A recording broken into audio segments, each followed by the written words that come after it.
2000년 전부터 교회가 본격적으로 시작이 되고 그 기독교 역사 가운데 믿음의 선조들이 가장 두려워했던 일 가운데 하나가 무엇이었는고 하니 예배를 드리지 못한다는 것입니다. 하나님께 예배를 드리지 못한다. 하나님께 영광스러운 그 영화로운 예배, 그 예배를 드리지 못하는 이 일이 늘 두려움 가운데 있게 하였습니다. 이 일은 우리나라 이 땅 조선에서도 마찬가지였던 일이고 일제 치하에서 있었던 일들이고 특별히 6.25 동란 때에 이 일들은 극대화됐었던 것으로 기록되어 있죠. 6.25 동란. 우리가 코로나 때문에 지금 많이 어떻게 지냈는지 이 시절들을 다 잊고 지냈지만 올해 2020년도가 6.25 동란, 6.25 이 전쟁이 터진 지 70주년이었다 그래요. 70주년. 이 70주년인데 이 6.25 당시 때에 하나님께 예배하기 위해서 특별히 이 예배당, 하나님을 예배할 수 있는 이 장소를 지켜내기 위해서 많은 사람들이 여러분 그 생명을 대신하여 내어놓았습니다. 이러한 일들을 다 기록적으로 기록하고 있고 또 기록에 남겨져 있고 또 일들을 한국 기독교에서는 때마다 많이 기념하였는데 이 코로나가 워낙 일부가 심하다 보니까 많은 어떤 기억해야 될 일들을 다 잊고 지냈다 하는 어떤 이 슬픈 어떤 이 시간들이죠. 지금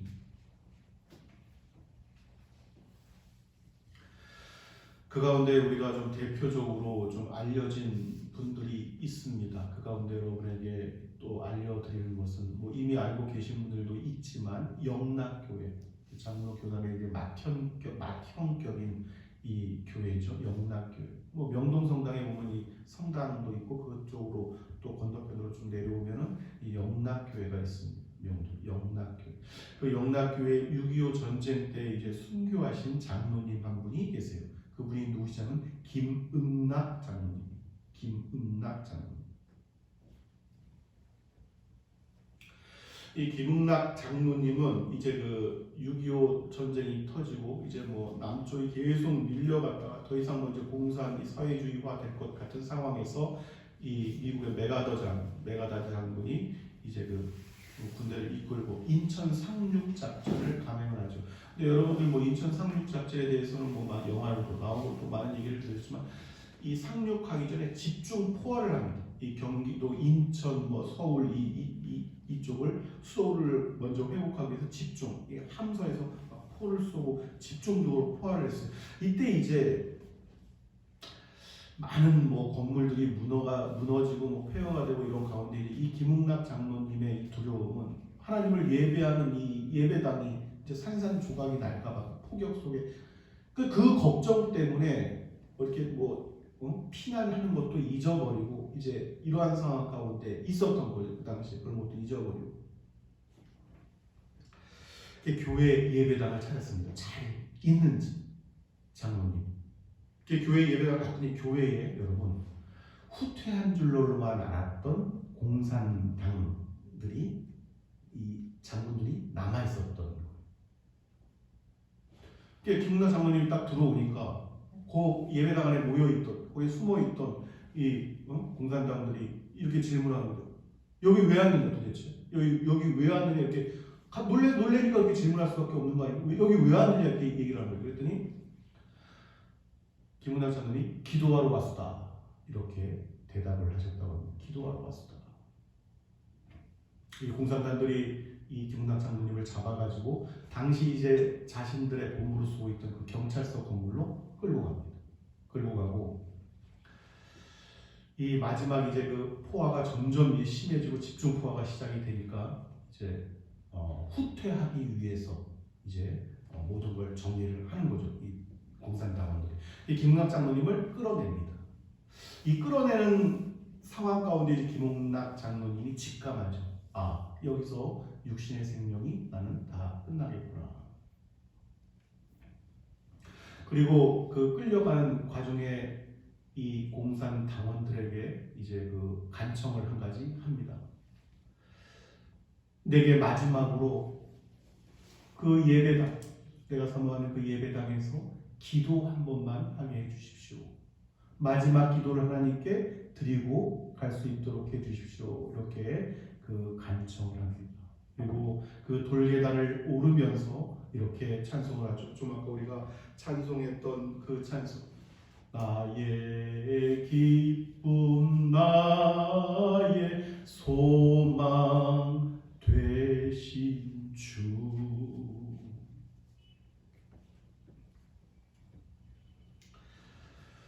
그리고 이제 마지막 기도가 끝나고 평소 그토록 사모했던 하나님을 예배했던 그 예배당을 바라보면서 이제 마지막 숨을 거두게 되었습니다. 그 당시 이제 김웅락 장로님 나이가 45세였다 이렇게 기록되어 있죠. 지금도 서울 이제 영락교회 이제 그 예배당 그 앞에는 김웅락 장로님에 대한 이러한 어떤 순교비가 세워져 있습니다. 지금 이 일이 여러분 전국에서 일어났어요. 전국에서. 우리가 뭐 영광의 전남 영광의 영광 굴비만 기억하지만 전남 영광에 보면은 여러분 그 당시에 유교 후퇴할 때 철수하지 않았던 이때 이제 가장 큰 이 많은 어떤 순교자들이 나오고 그렇게 기록이 되어 있는데 이때 전남 영광교회 가면 여러분 유명한 이 염산교회라고 있습니다. 염산교회.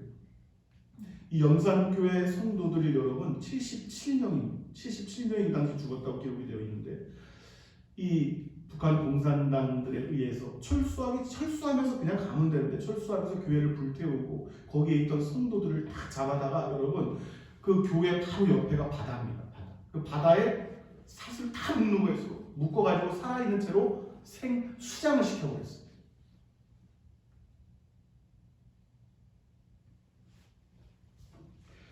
집단으로 학살당하고 그 77명의 순교비가 지금도 그 염산교회 앞에 지금 그 순교 기념비가 세워져 있죠.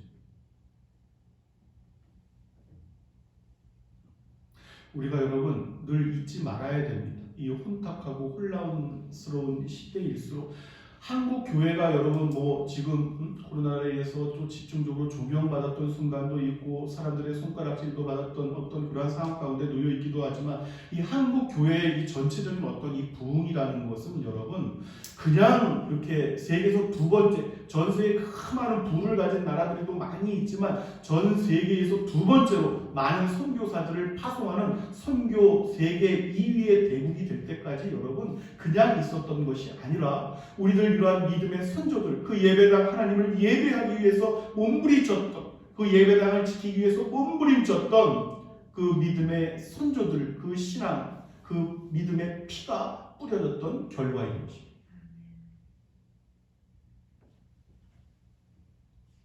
이 땅에 무수히 뿌려졌어요.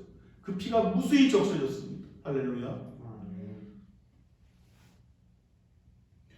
믿음의 사람들은 여러분 늘 어떤 시대 상황의 변화들을 이렇게 보면서 분별을 해야 되겠지만 항시라도 자신이 어떤 존재인지 또 이 땅에서 가장 복된 일이 무엇인지를 잊지 않는 사람들, 이 사람들이 믿음의 사람들. 때때로 여러분 이러한 것도 기억을 해야 돼요. 자신의 마지막 순간이 온다면 그 마지막 순간은 무엇으로 어떻게 끝이 나야 하겠는가 하는 것까지.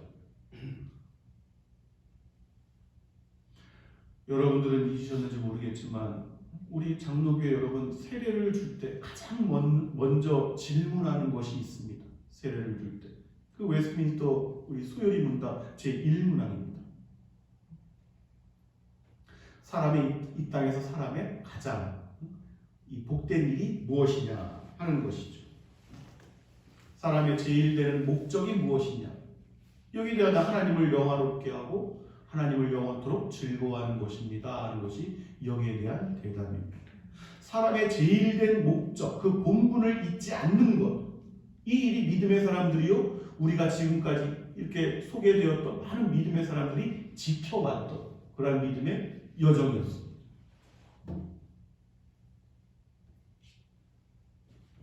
그러니까 동서양을 물어나고 그 초대교회와 그 수많은 시대 속에서 이 변하지 않는 것이 있어요. 사람의 제일 된 목적이 무엇이냐.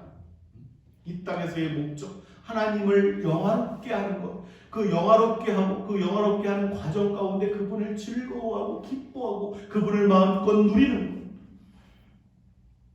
이것이 이 땅에서 저와 여러분의 이 제일된 목적입니다. 본분입니다.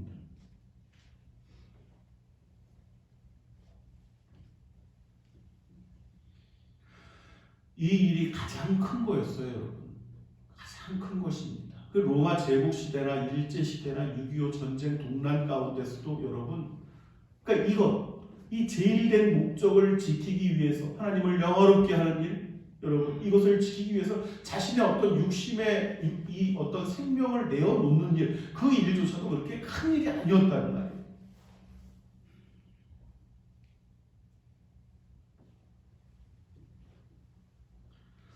믿음의 사람들은 단 한 가지 목적만을 가지고 있던 사람들입니다. 우리가 잘 알고 있는 것처럼 고린도전서 10장 31절 말씀입니다. 그런즉 너희가 무엇인지 먹든지 마시든지 무엇을 하든지 다 하나님의 영광을 위하여 하라.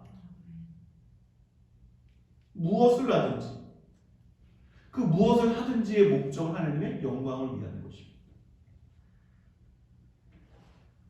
여러분 왜 이러한 것들이 가능하냐면 우리들 이 기독교 이 믿음의 역사 속에서 많은 이들이 깨달은 것이 한 가지가 있습니다. 공통적으로. 그것이 무엇인고 하니? 나의 인생의 여정길에는 많은 일들이 일어날 수가 있고 내가 많은 것들을 할 수가 있고 또 많은 것들을 이 즐거워할 수가 있겠지만 이 공통적으로 깨달은 것이 무엇이냐면 이 믿음에서는 하나님의 아들, 딸들은 하나님을 영화롭게 하는 일이 그것이 크든지 작든지 그 일을 하는 것이 자신의 영혼과 육체에도 가장 큰 평강이요 가장 큰 기쁨이요 가장 큰 행복이었던 것을 깨달았던 것입니다. 그래서 그 일을 하는 거예요. 하나님을 영화롭게 하는 일. 그것이 곧 그분을 영원토록 즐거워하는 것의 시작이 되는 것입니다.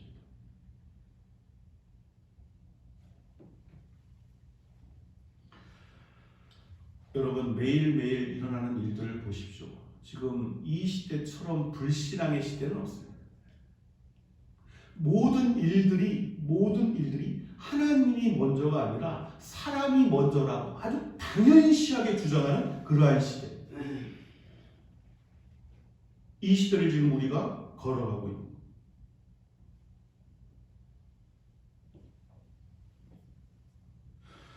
우리가 기억해야 됩니다. 하나님을 영화롭게 하는 것이 무엇인지. 여러분 100여 년 전에 이 땅에 하나님께서 부흥을 허락하시고 그 불길의 어떤 부흥이 일어났던 것은 그 시대 100여 년 전 일제 시대 그 우리들 믿음의 선조들 그 선진들이 우리들보다 더 많은 지식을 가지고 있고 우리들보다 더 많은 성경적인 어떤 이 지식을 깨달았기 때문이 아니에요. 하나님을 영화롭게 하고자 하는 그 믿음 때문이었습니다. 하나님께서 복에 복을 더하신 것은 그 믿음을 보시고 이 복을 더하셨던 거예요.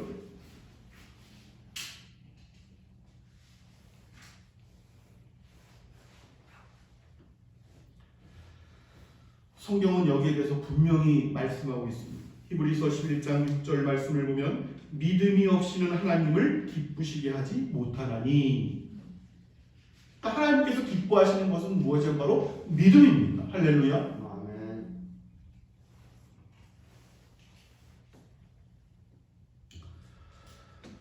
여러분 이 마지막 시대의 교회가 다시 한번 이 믿음의 저울에 달리는 중입니다.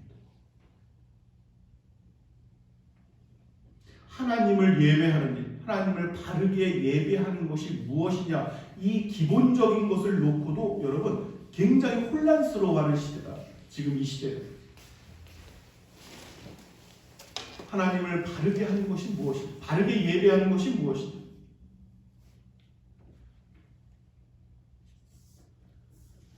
다시 한번 여러분 분명히 말씀드립니다. 하나님을 영화롭게 하고 하나님을 기쁘게 하는 일의 가장 기본적인 그 바탕은 하나님을 바르게 예배하는 데 있습니다.